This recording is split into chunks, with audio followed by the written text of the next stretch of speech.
یہ جو سارے ان کے سہولت کار اور یہ جو منی لانڈرز اور جو ڈاکو سب اکٹھے ہوئے ہیں، ان کا صرف ایک مقصد ہے کہ یہ انصاف نہ آنے دو۔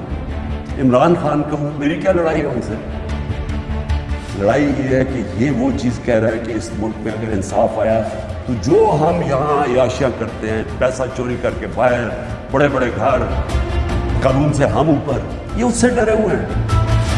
ہر آدمی جو انصاف سے ڈرتا ہے وہ ہر آدمی اس پہ ایک طرف کھڑا ہو گیا ہے۔ ان کو عمران خان نظر آ رہا ہے کہ کسی طرح اس کو تو فارغ کر۔ ان کا یہ خیال ہے کہ اگر عمران خان کو ہٹا دیا جائے تو نہ یہ کیمپین کر سکے، کچھ کرے گا تو تحریک انصاف بھی آہستہ آہستہ ختم ہو جائے گی، اور جو لوگ ہیں انہوں نے تو پھر سے قبول کر لینا جو بھی ہو۔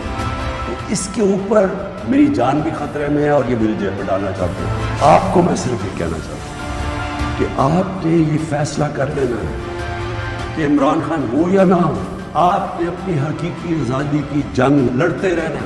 یہ جہاد ہے آپ کے لیے اور اسی میں آپ کا مستقبل ہے۔